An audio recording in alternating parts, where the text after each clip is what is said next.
onweer en denk je van ja, wat ga ik nou doen? Hoe haal je informatie op van moet ik stoppen of doorgaan of hoe gaat dat? Op zich ben ik niet zo nauw bang aangelegen. Maar ik heb altijd wel respect voor onweer. Je kijkt in de lucht wel van jongens, hoe gaat het eraan toe?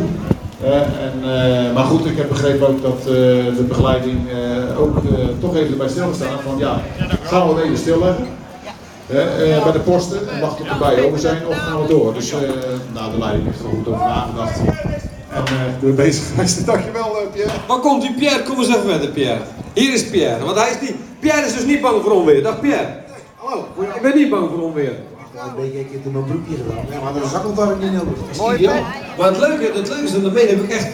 Ik vraag me af, je loopt op zo'n dijk, je komt een post tegen, je gaat door, ze zeggen het kan, maar dan na 10 minuten bij de post voorbij, dan zie je weer van die flits.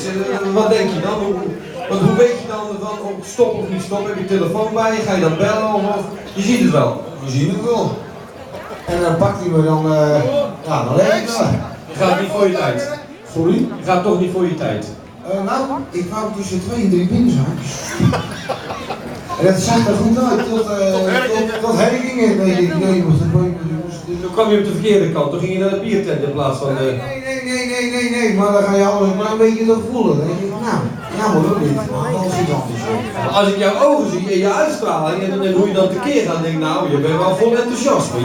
Je bent niet negatief. Nee, maar ik heb iemand bij me die, ja, zo'n touw om mijn nek en mee.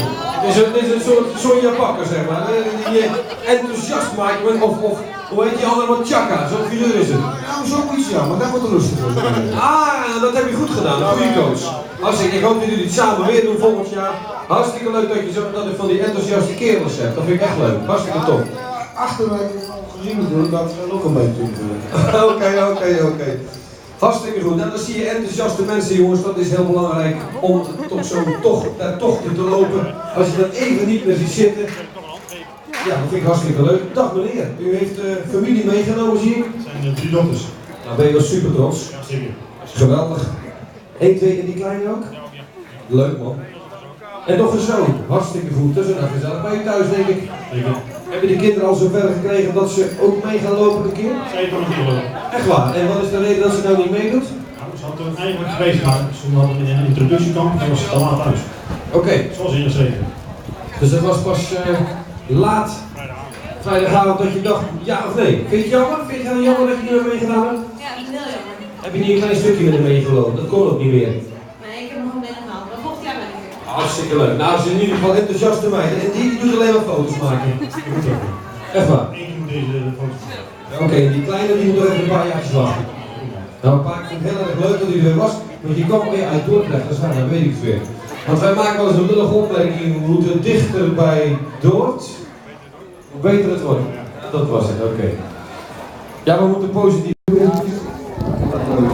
Je doet alleen foto's maken. We gaan verder.